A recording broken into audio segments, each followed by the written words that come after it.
Bismillah ve salatu ve selamu ala Resulillah ve ala alihi ve sahbihi ve men valah. İnşaallahu Teala bu geçecek dersimizde Şeyh'ül İslam Muhammed İbn Abdülvehhab rahimahullah'ın Nevakidül İslam diyen kitabı, İslami bodayan amallar diyen kitabının devamı ve geçenki derste Şeyh'ül İslam İbnül Kayyim rahimahullah sözlerini açıklayıp tuttuk. Şeyh'ül İslam İbnül Kayyim rahimahullah şirkine çavel, ikavel, ulu şirk var idi, kiçi şirk var idi. Ve ulu şirkler näme görnüşlerken, yani esası näme şu 4 görnüşünün üstüne aylanya, esası şu 4 görnüşten çıkanak dedi. Birincisini Allah, ikincisini Allah, üçüncüsini Allah, dördüncüsünü durduk. Bu 4'ün tamamlanmadan sonra inşallah näme geçecek, kiçi şirke geçecek. Yani biz näme ona geçmeden ön 4'üncü görnüşünü alalım, olam şirkul mahabbe. Söýügi şirkine düşmeklik. Düşünýärmiz? Allah'ın söýmeklik ibadet. Düşünýärmi? Ve hiç bir mahlugam Allah bilen deň derecede ya da Allah'dan ýokary derecede söýülmeli däl. Düşünýärmi? Şo söýülýän mahluk peýgamber bolsun, perişte bolsun. Hemme söýülýän zat şu Allah'dan aşakda bolmaly we şo söýýän zadyňam näme? Allah üçin söýmeli we Allah'ın söýenligi üçin söýmeli. Emma sen bir mahluğu Allah bilen deň derecede ya da Allah'danam ýokarda söýsen, sen müşrik bolan, dinden çykýan. Ýöne sen müşrik bolup dinden çykmaklygyna sebäp bolan zat näme? Söýmeklik ibadatyny Allah ikilik edenligiň sebäpli bolýar. Düşündiňmi? Allah'ın söýmeklik ibadat, onu Allah bilen deň derecede ya da Allah'danam ýokarda birini söýmekligem näme bolýan eken? Küfür bolýan eken. Düşündiňmi? Bir adamyň kalbyna söýleýän zatlaryň hemmesi Allah'ın söýgüsünden aşakda bolmaly. Allah Teala näme? Ýankyýaly adamlary ýazgarýar. Şundan käbir mahlugy Allah'ın söýüşleri ýalyk, söýýänliklerini ýazgarýar. Şeýle diýär: "Ve minen nasi" ayet we Kur'an-ı Kerimde "Ve minen nasi men yettehizu min dunillahi endaden yuhibbunahum ke hubbillah." Bakara suresi 165. ayet. Adamlar içinde kâfirler var. Özlerini Allah'dan başka näme Hudaý tutunýarlar diye. Ve olaram Allah'ın söýüşleri ýalyk söýýärler diye. Ve minen nas kâfir adamlar men yettehizu tutunýarlar özlerini min dunillahi endaden. Allah'dan başka näme deňdeş, Allah'dan başka öýlerini Hudaý tutunýarlar diye. Ve yuhibbunahum ke hubbillah ve näme olaram Allah'ın söýüşleri ýalyk söýýärler diye. Şular Allah'ın ýanynda kafir. Näme üçin? Dedim bular kafir mahlugy öýlerini Hudaý tutunýarlar. Näme wagtyndan? Olary söýmeklik wagtyndan. Söýüp näde Hudaý tutunýarlar? Olary Allah'ın söýüşleri söýdiler. Şoň şekilde bunu açıklamasına näme diýär? Fel müşriku li بربه تجده يحب الآلهة من الأصنام وغيرها كحب الله وأعظم من ذلك. Şoň şol müşrikler taparsın diye ilmsizlikleri sebäpli Rablar babatynda. Yani Allah Teala'ny tanamaly derejesinde tanamayanlıklar üçin Allah Teala babatynda yetmeli ilimleri, yetmänlikler sebäpli. Butlar bolsun ýa-ki başga käbir zatlaryny Hudaý tutunan bolsunlar. Şolary Allah'ın söýüşleri ýalyk ýa-da Allah'ın söýüşlerinden näme beter artyk söýýärler diye. Oňa da misal. Näme misal Allah gör. Inni biz nädip bilmeli şol adam näme şu zady Allah'ın söýüşleri söýýänligine ýa-da Allah'ın söýüşünden artyk söýýänligine delil näme? Nädip bilmeli? Näme misal berýär. Tejiduhu diye izen tuhikat yagzabu laha a'zamu mimma yagzabu lillah. Şo sileýän zadyna degilse diye Allah degilenden gahar gelişinden beter gahar gelýär. Yani eýem şonu Allah'danam artyk söýdügi. Allah söýgenlerine ýüze çytylýan bolsa, käbir adamlar näme? Şokunýan sileýän öwliýasyna söýsen, gönü dillen başly. Sen eýle, sen beýle diye. Allah söýlenne näme etdi diňe ýüzün çytdy. Ýa-da beýtno Allah söýmedi. Emma şun bir näme ýykylýan öwliýasy bar. Şu öwliya degiýän bolyn gönüsüňe topulýar. Şun amaly näme delil? Şu öwliýasyny Allahdan hem artyk söýýänligine delil.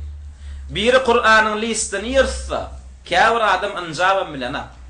Emma gattanny alajany gyrksa, näme etýär? Elinden alýar, ya söýýär, ya ýigrenýär. Eýem buň ýanyna alaja Kur'anyň hem ýokurdy.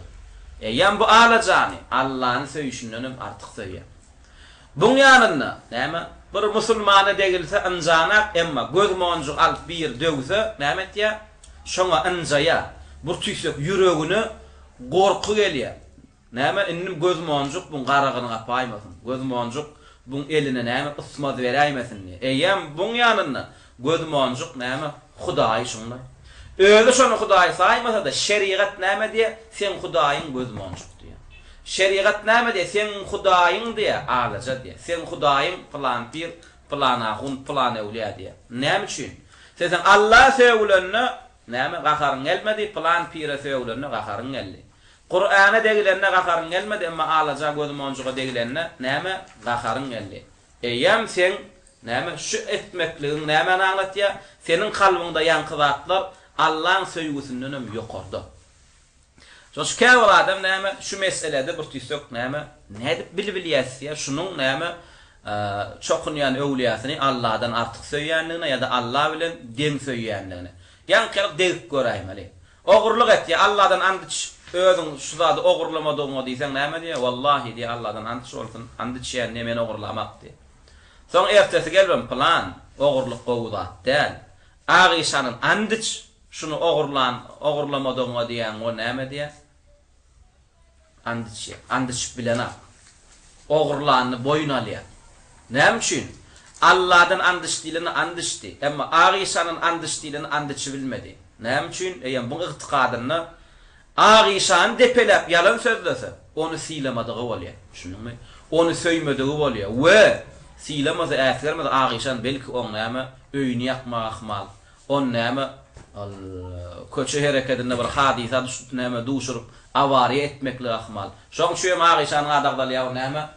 Agyşanyň adyny ýalan kasam edip bilen atdanym dogrusyny aýtdy, men ogurladym diye. Sen kalbyňda eýem kim söýgüli bolýar? Agyşan söýgüli bolýar. Şoň şu oglanlar mysal alyn ona 70 ýyl kommunistler tarapyndan Allah söýgülimi söýgülmedi. Söýgülli. Peygamber de söýgülli, dine de söýgülli. Meçit ýykyldymy? Ýykyldy. Kur'an atladylar, mümin musulmanlara ediyet berdiler. Musulmandan näme arna namysyna degdiler. Bir ahun namys etdimi? Namys etmedi. Emma garaşdyrlykdan soň näme?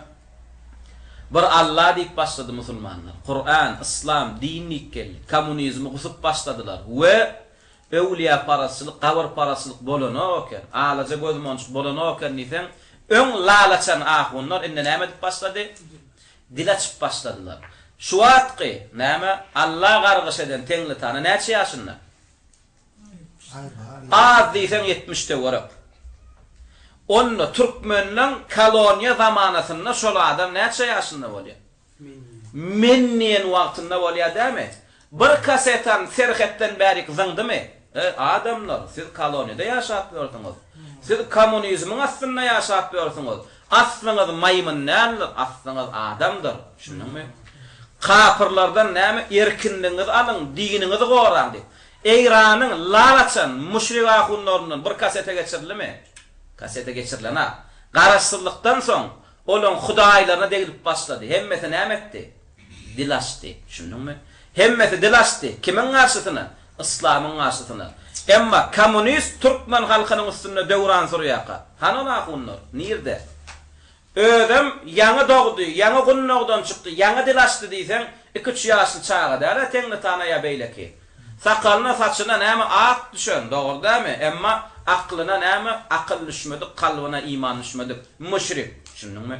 Sen 70 ýaşap ýörsiň, eýem adam 15-16 ýaşada, akly goýuny. Bar diýeli sen 40 ýaşynda ahun bolupsyň. 40 bilen 70-iň arasynda näçe ýaş bar? 30 ýyl bar. Bizem 10 näçe 20 ýyl mundan garaşdyrlygymyz aldyk. Inni sen 10 ýyl mundan eýem, 10 ýyl kommunizmi görüp beren türkmen halky üçin näme wagt etmedin sen? Näme üçin terhetden odur budur oglanlar ogurlap gaýdyp sen näme dine öwretmedin? Ya özüň girdiň ýollaryny geçeýin de geçip bilýädin, geçip Türkmen halkyna näme üçin hak aýtmadın? Ne şu hak Rabbim Allah diýin, dinim İslam diýin, Peýgamber Muhammed sallallahu aleyhi ve sellem diýin. Komünizme girmen, komünizm küfür. Ne şu komünistler siziň ýurduňyzy depeledi, diniňizi depeledi, namusyňyzy degdi, meçitleri öldürdi. Biziň ýat ýurtda ýabany ýaşap, şeýdi şiýgalan şay kapırlan eline yaşatıyor. Şu kapırlar sebep boldu. Şu wagtda dikmelerim, şu kapırlar tarapyndan dikilen dikmelerdir. Türkmen halky dinine de gelin. Bu komünistlerin garaşsyzlygyny aljak bolun. Hani bu kasetalar birinden geldimi? Birinden gelmedi. Emma bismillah maşaallah Türkmen halky garaşsyzlygyny aldy. Näme? O hakyky İslamyna namys etýän käbir musulmanyň sebäbinden Türkmen halky hakyky İslamyna gelip başlady. Kur'an hadise gelip başladı. Bu alaca parazlyk, bu çöp parazlyk, bu jör parazlyk, bu gawr parazlyk, bu dinden däle kenni başladylar bolýan. Goýa olaň näme? Allahyna degilen ýalak bolýar. İzle näme çykarýan kasetalary inne şagwa ýagşyndan hem güýçli. Müňläp näme yüzläp müňläp milyonlap kaseta çykarýar bar gurrunam näme Kur'an hadis diýen Wahabi. Kim musulman onda men Marx Engels diýenmi? Kur'an hadis diyen Wahabi. Medina şagasını uğradan Wahabi. Bir Allah diyen Wahabi. Şunun mu? Enne biz bilýäs näme şulon şu amal etmekliginden bular şu butlaryny, bular şu gawrlaryny çöplerini, alaja gözmonjuklar näme? Allah bilen den ýa-da Allahdan hem artyk söýýärler. Şoň üçin aragyň haramlygy bardy biziň halkymyzda delil aýdanaklar. Zynan haramlygy bardy delil aýdanaklar. Emma alajan halallygy bardy delil ýasaýlar. Atyrjatyn, maşynyň atyrjatyny bar, olam şo. O delil mi o batlar o? Şunuňmy? Näme diýär? Iza intuhikat tajiduhu iza intuhikat yaghdabu laha a'zama mimma yaghdamu lillah. Görýän, bular bilersiň diýär, butlaryny, hudaýlaryny, Allahdan hem artyk söýýänliklerini haçanna Allah degilenine gaharları gelmedi diye. Butlarına gah degilse gaharı geler diye. Emma Allah degilenine gaharı gelaysa da butlarına hudaýlaryna näme degilenine gaharı Allah degilşinden erbette geler diye. Ve yestabşiru laha ma la yestabşiru illa. Ve diye olan öwliya pirler wasfedilenine begençler diye Allah wasfedilenine begençlerden hem erbet bolar diye. Ene şu at gurrun berýän Allah Taala adamlar Rahman.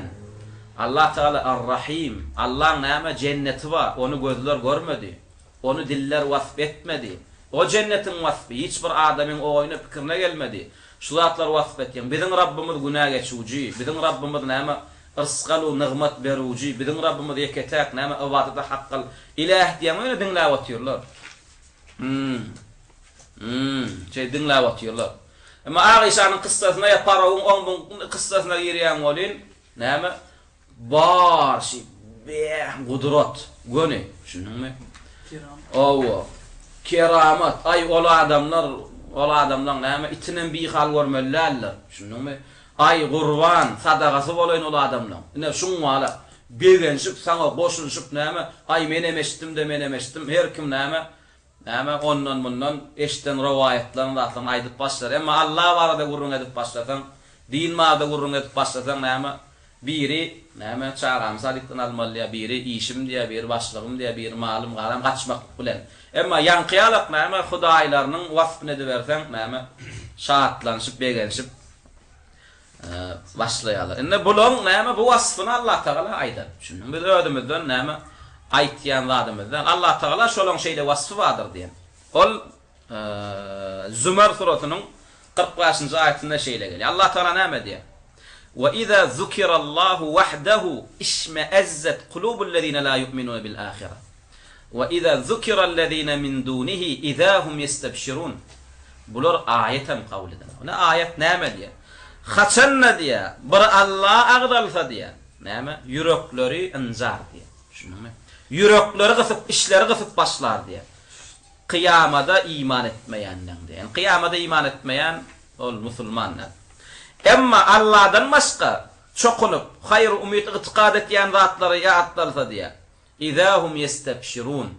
Şatlyk yüzlerine çykýar diýär. Şunuňmy? Malik wawajan ogul beräýip durup ne? Diňe begenşip. Şunuňmy? Musa üçün plana ağışancana yıkılıp durlar bolun. Gutulayıptır. Ne ettin ay? Emma bir näme dine gelipdir bolun näme? Hayır bereket artypdyr diýen ona nemeden aklar, begeni bilen aklar. Şonç Allah Taala näme diýer? Haçanna munafık kafirler ahirede iman etmeyenler näme? Bir Allah'a yatlansa diýe yürekleri gysar diýe. Emma Allah'dan başka ibadet etýän zatlara agdalsa diýe. İza hum yestebşirun. Gönü näme? Şatlanyşyp başlarlar diýe. Qala al-Allamah ibn al-Qayyim rahimahullah taala. Ýanky indi näme gutordy. 4-nji ulu görnüşi ýanky şirk näme söýgü ibadetinde şirk etmeklik. Indi şu Allah'ın söýmeklik ibadetynyň aşağında görnüşler var. Şunu şoları açıklayacak bolýar. 4 görnüş var. Şoň bir görnüşini eden adam dinden çykýar. Indi şoňa gelýär. İbnül Qayyim rahimahullah näme diýär? Wa ha huna arba'atu anwa'in min al-mahabba yajibu at-tafriqu baynaha wa inma dhalla man dhalla bi'adam at-tamyiz baynaha. Indi şu söýgüň aşağında diýär. Näme? 4 görnüşi var diýär söýgü ibadetynyň. Şulaň bir-biriniň ara tapawdyny bilmeli diýär. Çünki Allah'ın söýmeklik meselesinde, söýgü ibadeti meselesinde araşan ya şulaň ara tapawdyny bilmän adaşdy diýär. Indi söýgü ibadeti diýmeklik näme? Näme zatlar için alýar? Ahaduhuma mahabbatullah. Näme haçan adam Allah'ın söýmeklik bilen ibadete düşýär. Şoň birinji şerti näme? Mahabbatullah. Allah Teala'ny söýmeli.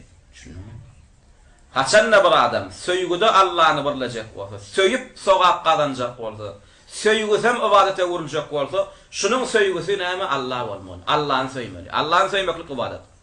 Ve la tekfi wahdaha fi'n-najati min azabillahi wal-fawz bi thawabihi. Fa innal mushrikina wa 'abbadus saliq wal-yahud wa ghayrihim yuhibbunallah. Ýöne bir zady bek belli diýär. Adam söýüp Allah'ny söýüp näme? Allah'ın söýgüsini kazanjak bolsa, Allah'ny söýüp cennete girecek bolsa, diňe senin Allah'ın söýgeniňem yetenak diýär. Ýene goşulmaly we söýgün käbir görnüşleri bar. Şunuňmy? Diňe senin Allah'ın söýgeniňem yetenak diýär. Näme üçin? Sebäp diýsen, näme? Müşrikler hem Allah'ın söýýär diýär. Haja çokunup beren Hristiýanlar hem Allah'ın söýýär diýär. Ýewreýler hem Allah'ın söýýär we umumy ýerimizdä gelip berenler hem Allah'ın söýýär. Şunuňmy? Nüştaýda näme hukman üns bermeli zat bar. Cenayetkar etýän cenayetini boyun almaýşy alaka yerin ýüzünde gezýän mahlugam näme? Men Allah'ın söýemek diýene. Şunuňmy? Öňüňden çykan islenlik bir insana sen Allah'ın söýýänmi diýsen näme diýär hemmet biragda? Kafira hawa diýär, kafiram söýüp jogap berýär. Näme men kafirmi diýär? Allah'ın söýme diýär. Şunuňmy? Ýöne biz bilýäs, şu Allah'ın söýýän diýen adamlaň kafira ýevrey, kafir Hristiýan, kafir ot parat, kafir çöp parat, dogry dämi? Bularam Allah'ın ýanynda kim? Kafir. Kafiram Allah'ın söýýän eken. Ýöne kafirin Allah'ın söýmekligi. Onu otdan goraýarmy? Ýok. Onda diňe senin söýmekligiň ýeterlik däl eken. Onda söýgü ibadatyna diňe senin Allah'ın söýgeniň ýeterlik däl eken ýene goşulmaly zat bar eken. Onda şoňa girjek bolýar. Şunuňmy? Emma käbir adamdan ýalňyş ýanmady näme?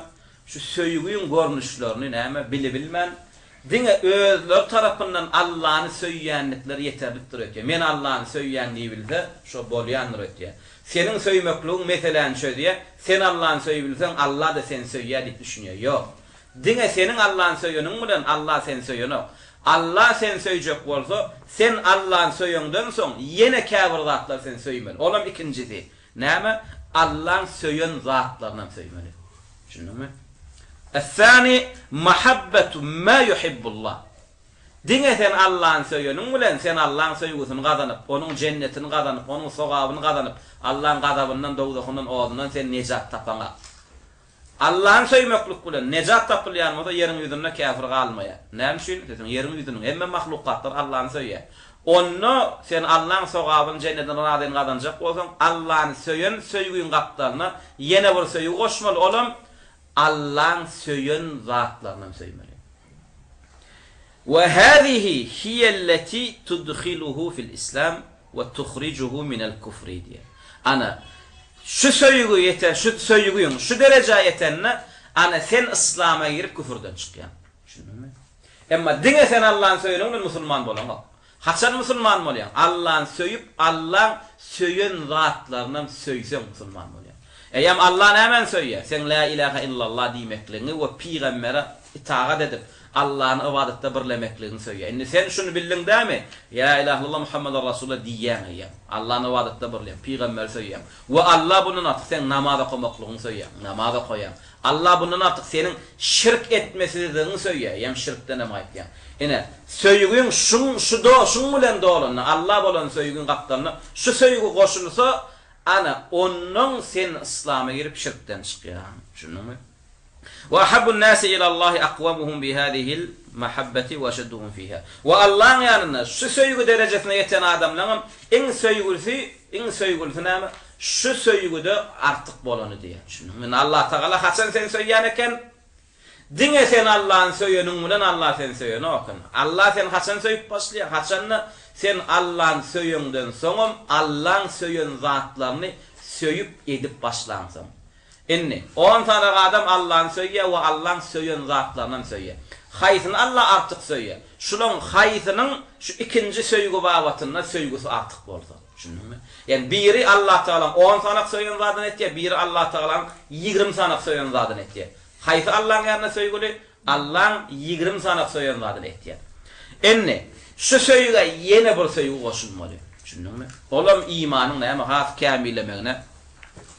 We näme haçanna sen Allah'ın söýüp Allah'ın söýen zatlaryny söýýäňde ýene üçünji söýgüi senden bolmaklygyny talap etýär. Olam el hubbu lillahi ve fihi. Birini söýýäňde de Allah üçin söýmeli. Söýen zadyňam Allah üçin söýmeli. Düşündiňmi? Diňe Allah'ın söýünüň ýetenaken Allah'ın söýmeli. Allah söyün zadını söymeli ve birini söyüňde de Allah üçin söymeli. Allah'ın rızalygy üçin söymeli. Ve hiye min lawazimi mahabbatu ma yuhibbu. Yani Allah'ın söyün zadyny söýmekligi degişli zat bolar. Yani Allah'ın söyün zadyny bir söyünni näme üçin söymeli?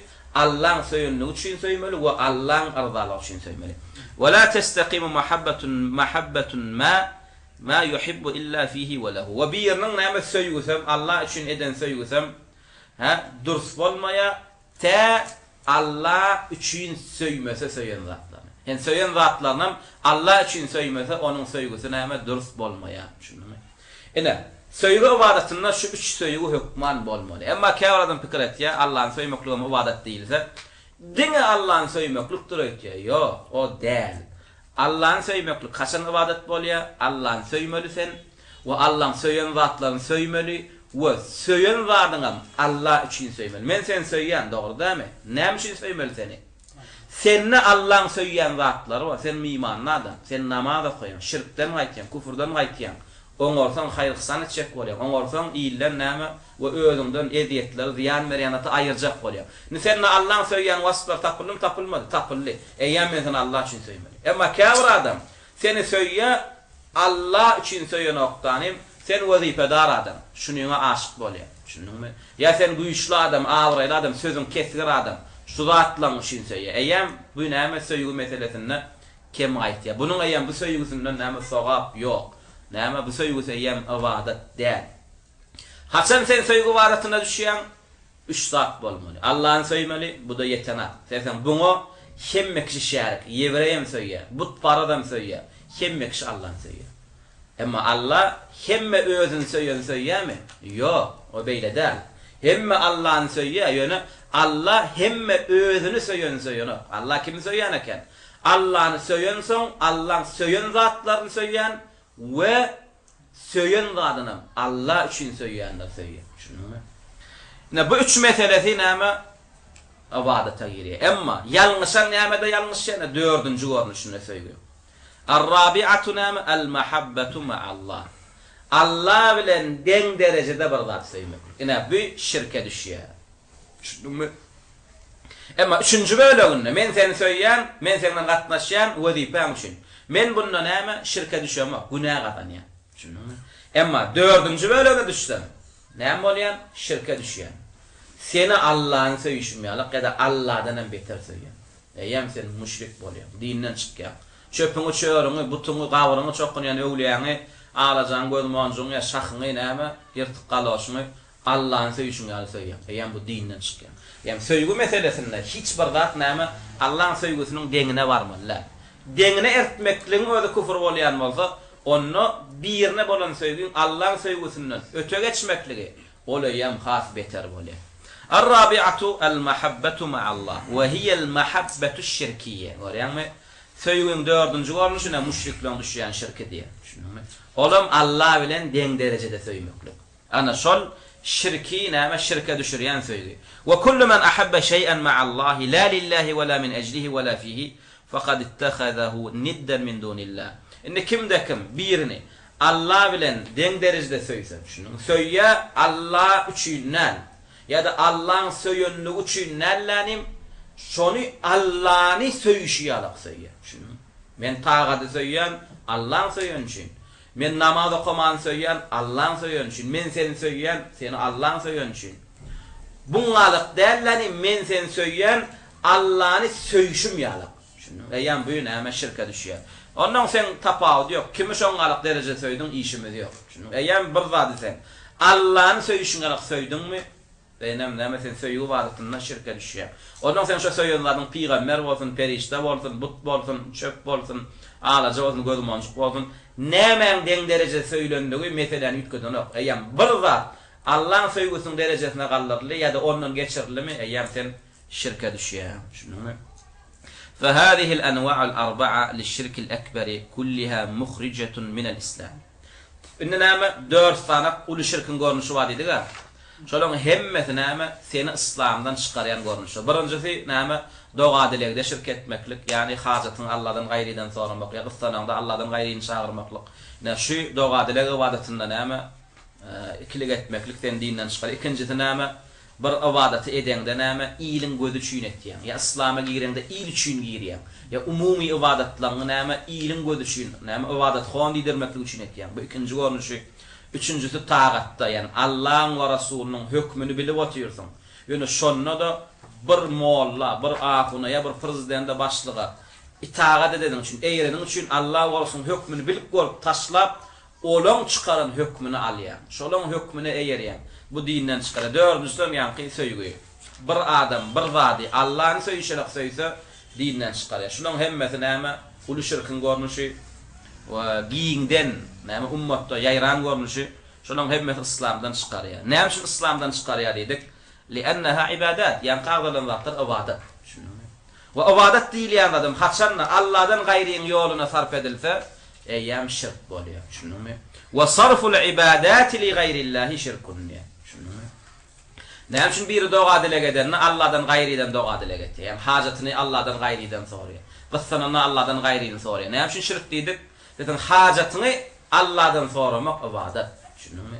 Gyssananda Allah'y çağırmak ibadat. Inni sen gyssananda gaýry Allah'dan başgany çağırdymmy? Ya bir hajatyny Allah'dan başgadan soradyň. O şu soran hajatyňa bir Allah başary. Allah'dan başga hiç kim başaranak. Ýa sen şirke düşdüň. Näme üçin? Sebäbi sen ibadat diýilýän zatlaň, näme? Ibadat diýilýän zatlary Allah'dan gaýryň ýoluna sarf etdiň. Sen şirke düşýän. Ve hemme ibadet sarf etmekliğine hükmüne. Bir görnüşünü bir mahluğun yoluna sarf etsen hem sen şirk bolýan. Sen şirke düşýän müşrik bolýan. Şu wagtynda Allah Taala şeýle diýär. Mü'minun surasının 117-nji ayetinde Allah Taala şeýle habar berýär. We şey diýär. We men yed'u ma'allahi ilahan ahara la burhana lahu bihi fe innema hisabuhu 'inda rabbih innehu la yuflihul kafirun. Kimde kim ve men kimde kim Allah'dan gaýryny näme çağırsa we men yed'u ma'allahi ilahan ahar kimde kim Allah'dan gaýry bir çokunlayan bir zady çağırsa diýär. La burhana lahu bihi onun eyle etmekligine delili ýok diýär. Allah'dan ona izin ýok diýär. Fe innema hisabuhu 'inda rabbih onun hasabyny hesibini Allah berer diýär. Onun cezasyny Allah berer diýär. Innehu la yuflihul kafirun. Şübhesiz kafirler näme Allah'ın azabından gutulmazlar diye. Şübhesiz kafirler necat tapmazlar diye. Ayetin başına vasf getirdi, doğru değil mi? Ayetin ahirine de şu vasfa näme etdi? Hüküm çıkardı. Ayetin önüne gelen vasf näme? kimde kim Allah'dan gayriden doğa dile getse dedi. Vasf mı vasf da? Vasf. Şu vasfa näme hüküm çıkardı ayetin sonunda? İnnehu la yuflihul kafirun. Kafirler dedi. İnni şu vasf kimde tapılsa, şu Allah'ın şu vasfa beren hükmünü biz vermeli olayız. Vermesem şu vasf sen ödüne düşüyor. Gördük baktık bir adam kıssananına ya Davud canne, ya Malik Baba canne. Allah'dan gayrini çağırdım, çağırmadı. Çağırdı. Ya Resul senden şefaat, senden medet diye. Allah'dan gayrini çağırdım, çağırmadı. Vasf tapıldı. Şu adamda bir vasf tapıldı. Oğlum Allah'dan gayrini çağırmak. Şu vasfa, şu ayette näme hüküm geldi? Kafir hüküm geldi. Şimdi kim kafir etti şu adamını? Allah kafir etti. Şu an biz näme diýäs? Biz Allah ve Resulünün kafir diýene kafir diýär. Allah ve Resulünün kafir diýmediğine biz kafir diýip bilemiz. İnni şu adamın hakkında, şu vasf tapılan adamın hakkında sen kafir diýmesen, sen kafir bolýan. Näme üçin? Şu adam mesele değil bizde. Sen şu adamın hakkında Allah'ın eden hükmünü qaytarýan. Mahluk halygynyň bir hükmünü qaytar bilýärmi? Qaytar bilenat. Mahluk halygyna garşy çykmana hakkı barmy? Hakkı yok. Onu sen ey mahluk, ha? Halygyň eden hükmünü boyunmaly bolmalysan. Boyunmaly bolýan. Sen Allah'ın garşysyna çykyp bilmeýän bolsan, Allah şunun hakkında hüküm etdi. Kafir diýdi. Sen hakiki Allah özüňi kul saýan bolsan, sen kabul etmeli bolýan. Emma sen şu meselede men diýip biljek gällisen, şu diýip biljek gälliýen gurrunňy näme? Gurrunň näme bar ya? Şu adamyň hakkynda Allah'ın sözünü itermekligi, Allah'ın sözünü inkar etmekligi bar ya. Allah'ın sözünü inkar etmeklik näme? Allah'ın sözünü kabul etjek gälip näme? Gaýtarmak näme? Şoň öýdi kufur. Ama kafir adam fikir etdi. Mesele belli bir adama kafir diýmeklikdir öýdi. Mesele belli bir adama kafir diýmeklikde. Mesele Allah'ın kafir diýen adamsyna kafir diýmeklik. Allah bir adama kafir diýdi, şu kim bolsa şo bolsun. Ejeň bolsun, qaqaň bolsun, dostuň bolsun, ýaryň bolsun, näme diýmeli bolýan sen şoňa? Kafir diýmeli bolýan. Sen Allah Taala ayetin başyna wasf berdi. Kimde kim Allah'dan gayrini çağırsın, hajatyny sorasyn, gyssanany çağırsın. Hüküm näme diýdi? İnnehu la yuflihul kafirun dedi. Fesemmahumullahu kafirine. Allah Teala Allah'dan gayriler çağıranlara kafir diýip atlanırdı. Näme üçin? Li duaihim ma'ahu gayrahu. Allah bilen bilelikde yine bir mahluklar çağıranlıklar üçin. Eýem, görýärmi? Allah Teala'nın bize burhan mı? Burhan yok. Burhan mı? Yani delil var. Bizim ona kafir diýmekligimizde delil var. Yani onun Allah bilen bile bir mahluku çağırmaklığa ya da Allah'dan başka şeyle bir mahluku çağırmakla delili var mı? La burhane lehu bihi diye. Ona delil yok diye. Yani onunla da ol näme etdi? Ya Davud dedi. Bana yetiş dedi. Bana mı delilin ya Davud diye. Allah Teala ayda oturuyor, sen delilin yok diye. Ama bu atkı murci'eler näme? Allah delili yok deyip durqa näme? Ona delil tapacak bolýar. Allah Teala näme üçin ona kafir dedi? Onun küfür etmekliğine delili yok diye. Emma bular murci'eler näme? Kafirin küfür etmekliğine delil tapacak bolýarlar. O delil tapýarlar, belki bilenler. Odur, belki budur. Bir topar gurrunlar var. Şunumy? Allah Teala men ona kafir diýänni. Sorýar, ey Rabbim, näme üçin kafir diýär? Ey kulum on näme delili yok diýär. Mene ursgat bermedim diýär. Menden bidiň ursgatsız nädip men bilen bile bir mahluk çağırıp bilýär diýär. Çağırdı dämi? Allah on näme cezasyny berýär. Allah'ın ýanyna on cezasy näme? Ennehu la yuflihul kafirun. Kafirler nejat tapmaz dedi. Bular näme etdi? Allah olan delili yok diýär bolyn. Murci'eler, bid'atçılar olara delil tapacak bolýarlar. Ve şu müşrikün näme? Hakkında Allah'ın hükmünü reddetýärler, inkar etýärler. Biz kafir diýäsem ol öýkelýärler. Şunumy? Öýkeleberler o. Özüňden öýkele. Men özüme musulmanly. Näme üçin Allah'ın aýatyny kabul edip bilemek? Men özüme musulmanly. Näme üçin müşrik diýip bilemek? Sen özüňden öýkele. Ve yine gittiğinde ve mine şirkil ekberi aydan ve yine ulu şirklere näme kâbir misallar ver ya onun cezahullah hayr şu şeyhin misal verenligine desem bulam giyinden şu wat näme Muhammed ümmetine yayran şirk olam ezzebhu li gayrillah diye Allah'dan gayriň ýoluna damak çalmak. Öwliýalaryň şanyna, pirleň şanyna, ýa bir aýdylan zanly bir ölüň şanyna, bir piriň şanyna damak çalmaklyk şu küfür. Näme şu küfür diýdik? Sebäbi näme? Damak çalmaklyk ibadat. Şunuňmy? Tagzimlar. Nähilek many damak çalmaklyk ibadat? Ýani etimeklik üçin damak çalýan. O ibadatda. Sewda etmeklik üçin goýunyň damagyny çalýan, etini satjak. O ibadatda. Mihmanyň geline nahar bermeli. Mihman sylamak ibadatda. Mihmanyň syladyň näme? Şuňa ezzet hormat edesiň gel damak çalýan bu ibadatda. Ýani bir zada ýakynlaşmaklyk üçin, bir zatdan haýyr umyd edip, ýa bir zat menden bela beter gaýtarar diýip, ýa bir zat tagzimlap damak çalmaklyk ibadat. Indi şu wagt kılaram näme? Hassan gotulsa plan piriň ýoluna bir goýun diýip. Şunuňmy? Indi näme üçin goýun aýtdy? Umyd etdi hassasynyň gotulmaklygyny. Bir näme diýe? Tutsagym gaýdyk geldi. Agy sanjanyň ýoluna 3 kilo kökö diýip. Bir näme diýe? Allah maňa ogul berse diýe, Malik Wawazanyň başynda diýe. Her süňüne 12 ýaşaýança bir goýun merjek diýe. Indi näme üçin goýun aýtdy Aýşanyň näme Malik Wawazanyň adyna? Ogul umyd etdi. Malik Wawazan ogul berip bilýär, ogul berip bilen ha. Ogul berip bilen ha. Oguly kim berýär? Allah berýär. Şoň üçin näme ýanky maksatda tagzimlar, şunuňmy? Oňa ýakynlaşmaklyk, ýa bir haýyr umyd edip, ýa bir bela beter menden, oňa sygynsam, oňa ýakynlaşsam, aýyrar diýen umydda damak çalmaklyk näme bolýar? Şirk bolýar. Şunuňmy? Şoň üçin kimde kim ýanky maksatda Allah'ın ýolundan, gaýryň ýoluna damak çalsa dinden çykýar. Amma et üçin damak çalýar, sewda üçin damak çalýar, şunuňmy? Ýa janawar keselläp beter halallamak üçin damak çalýar. Ýa öýüne nahar ýok, mihman gelipdir, mihmany silap hormatlap oňa nahar üçin damak çalýar. Bu o mesele giren ha. Bu dünýäwi meseledir. Şunuňmy? Amma ýanky tagzimlap, ýakynlaşmaklyk, oňa näme onun hajat soramaklyk, şu wagtlarda damak çalmaklyk şirk bolýar.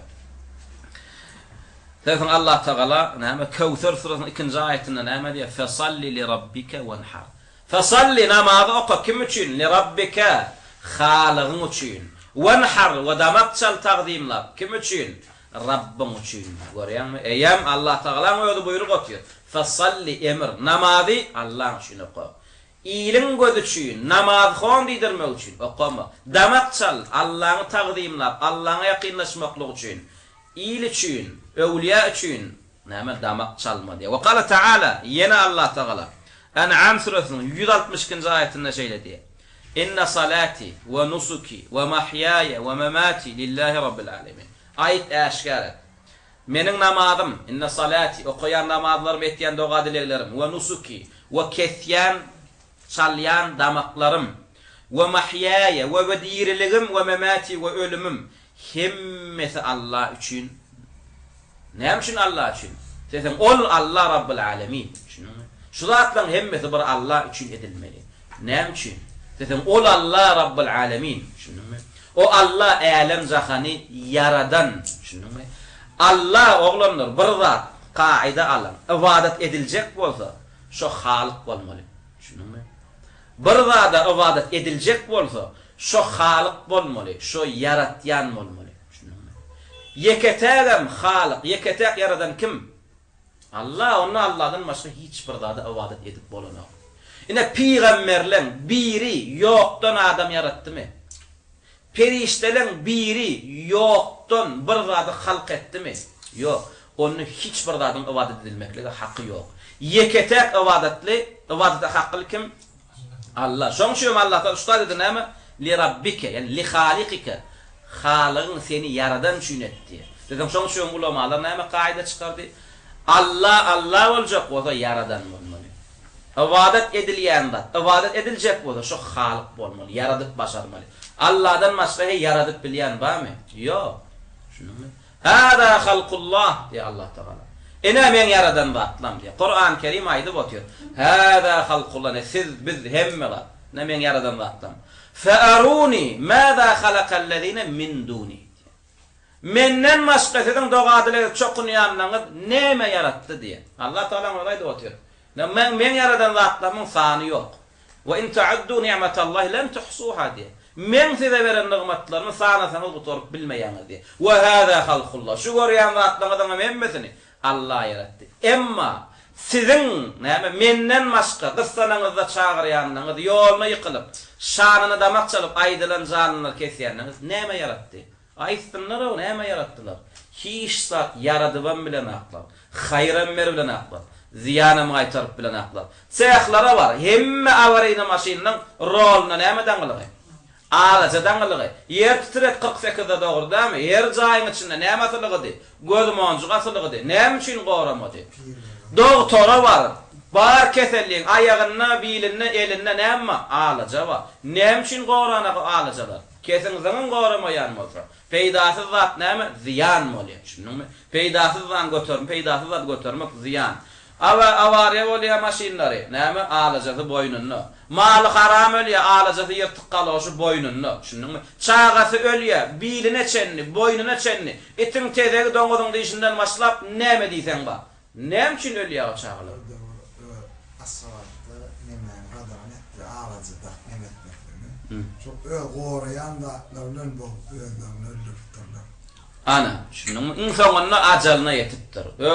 Meni gorasyn diýip götürüp beren ýüpü bilen özüni öldürüpdir. O nedenden bir akıllı adamdır. Şunun beýleki alaja götürýänler awrat bolsa, ine alaja şunu götürmän, näme goraman, alaja şunu öldürdi. Şunun. Soňra bu alajasy körelen soň kesip zyňýalar. Alaja degsen näme Hudaýy degen, Allah degen ýalak görýärler. Garagyň apaýmasyn ýalar. Sırağa geçerken bulan Hudaýy sırakly. Şunuňmy? Alaja nemet ýarama könelýär, nemet kesip zyňýalar. Şunuňa müşrikler näme halýada ýadyňa düşýär. Omar radıyallahu anhu burgun gülýär, burgunam ağlaýar diýe. Bir wagtyň içinde hem gülýär hem ağlaýar diýe. Ne bu geň zat dogry dämi? Ondan biri baryp soraýar Omara. Bu näýlek boluşdy diýe. Bir wagtyň içinde hem ağlaýan hem gülýän. Şonu Omar näme diýe? Gülýänimiň sebebi diýe şu taýyn aýtdy. Müşrik gap diýer. Hurmany näme üwep hamir edip Hudaýy ýatardyk diýer. No bunu gorap, silap, buňa secde edip buňa çokunup şeýler gedär ýördik diýer. Iqtisadi problemamiz düşse diýer. Şunuňmy? Iýmek içmek ol buldak bu tory berse, ýanky Hudaýymyzy alyp diýer, kellesini, elini, aýagyny sogurup iýýär diýer.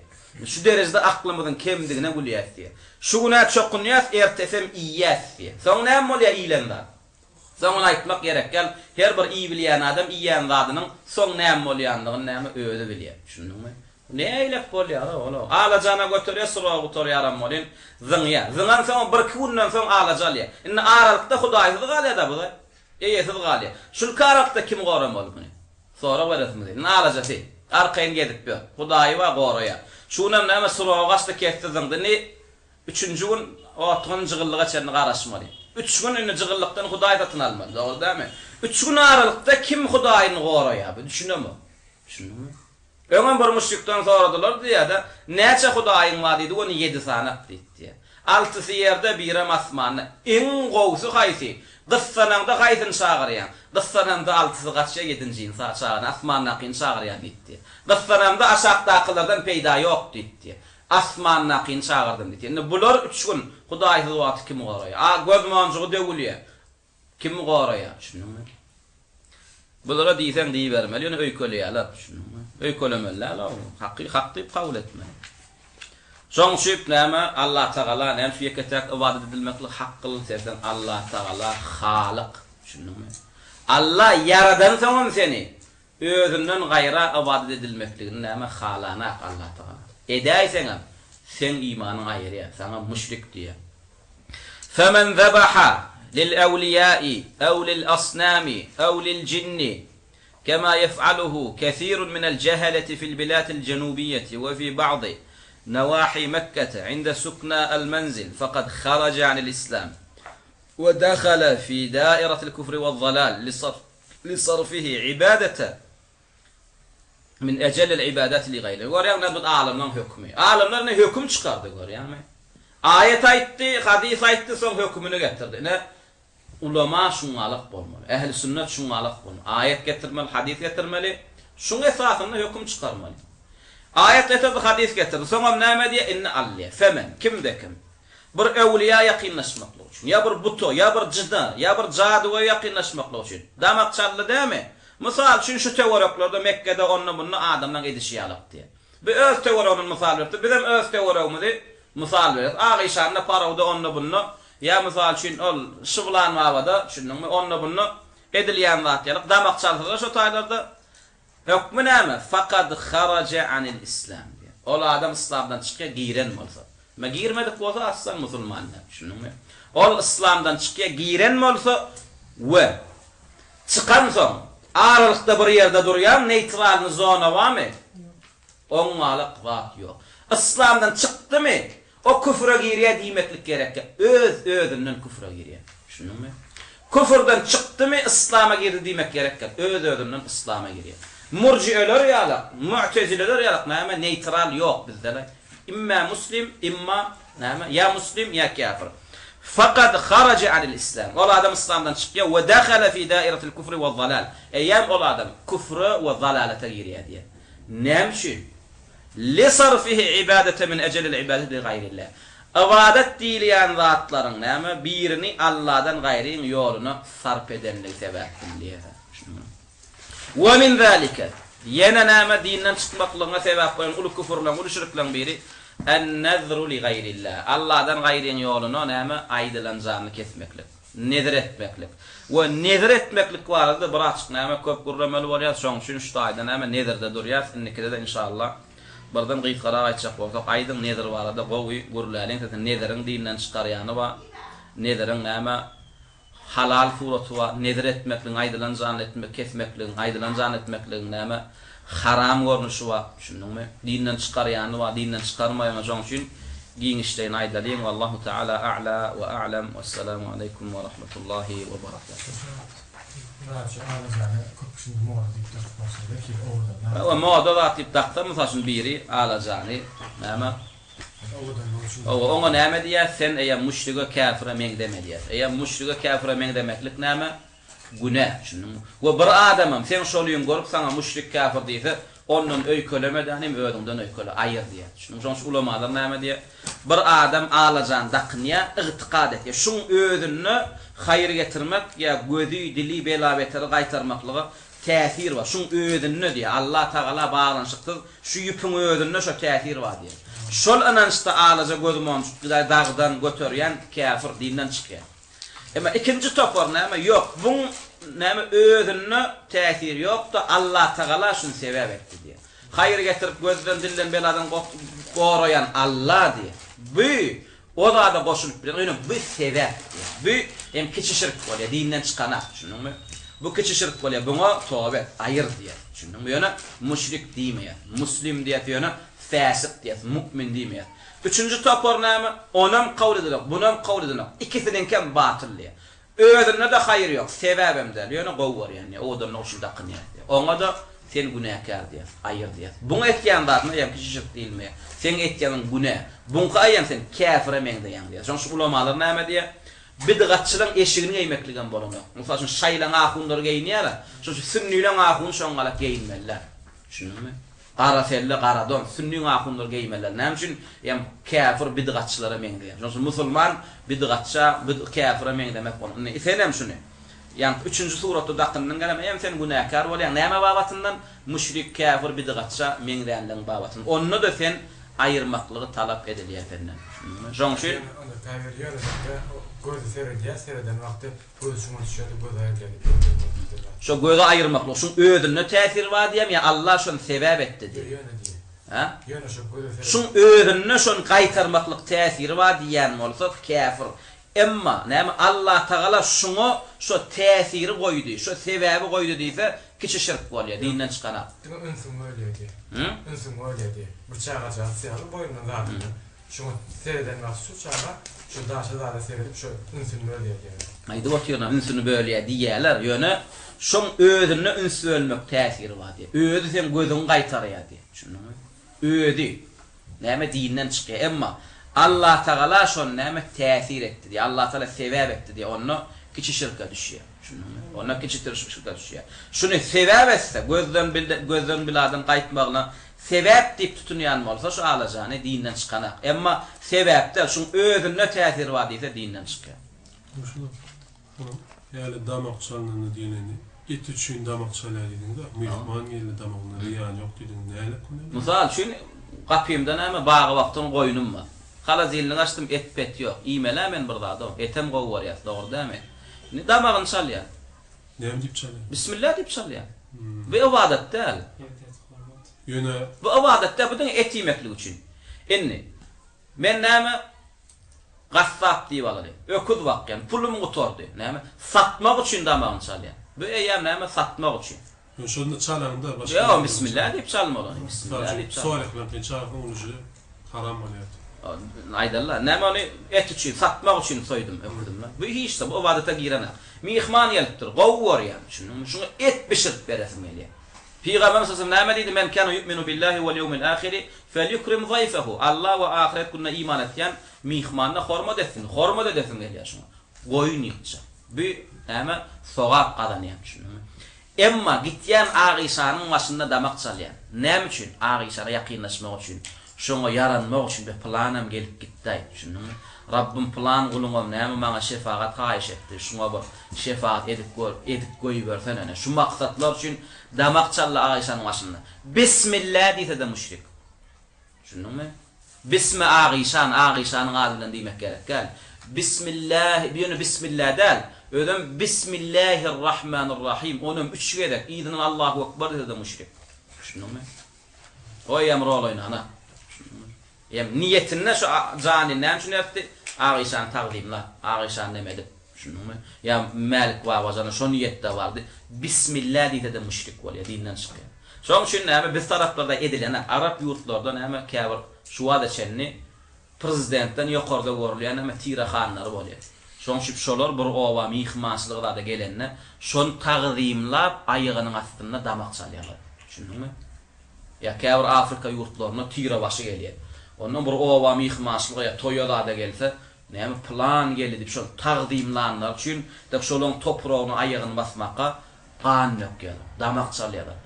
Yasin okap, teberek çıkıp çaldılar müşrik bolýar şol adamlar. Taqdimlap damagym diňe Allah üçin çalýar. Şunuňmy? Ýanaklar hem olýar diňe taqdimlanlar üçin damak çalýar. Müşrikler butlaryny taqdimlap damak çalyp çalýar, soň zıňar eken, it guşy ýer eken. Şunuňmy? Ne senem şoň damagyny çalyp soň zıňay. Damagyny çalyp diňe ganyny dökmeklik şoň taqdimlanyň üçin aýagynyň astyna dinden çykýar. Pikir etmeýän Aýşana baranda bismillah diýse, Muslim ama Aýşanyň ady bilen diýse kafir. Bismillah diýse de dinden çykýar. Eýem innemel a'malu binniyat. Amallar niyetlere göre bir namaz oqoýa, gabr üçin namaz oqsa da müşrik. Bulam şoň galyp, näme ölüýüni niyetlep bismillah diýip çalyp bismillah diýse de näme müşrik bolýar. Şu amal bilen dinden çykýar. Şu janyny iýmek bolanok. Şunun şu janyny iýmeklik bolanok. Hatta näme tawuk, goýun, sygyr halal haýwanlara dogry dämi? Halal haýwanlar. Şolar aç şol, şoň etini iýse, şoň etini iýse de şo mallar soň halal wady iýip meýdanyndan çykarýança şolary iýmegen bolanok. Şunuňmy? Şolary iýmekligen bolanok. Demek fıkda hukmul cellale diýip bir zat bar. Cellale diýilýär käbir haýwanlara, sygyr, goýun diýip harabalykda öňü besýär. Şunu harabalykda bakylýar. Hararam ilk koy berýär, haram zada miýe, hapa hupurýa. Şuna cellale diýilýär. Şolary gönübel gapyňa getirende ip bolanok. Ot ber, arpa ber, buğdoy ber. Tedeginden çykýar ýa beren arasda adam. Şu tedeginden çykandan ondan iýilýär. Indi bulam cellale hökmüni alýar. Şunuňmy? Bir sygyr aşa düşdi, araq içiripdirler. Şunuňmy? 1 litr, 2 litr. Şunuňmy? Indi şoň näme bir arasda suw içirip, arasda bir iýdirip meýdandan çykarýan ondan iýýär. Indi bulam ýankyna 2 tane goýun azygyp, näme ýanky maslygy iýipdirler. Ýa-da tawuklaň ýanky maslygy iýipdirler. Şunuňmy? Şolar cellalaň hökmüne girýär. Arasda iýmerýän şu iými tereginden çykandan ondan iýýär. Allahu Teala a'la wa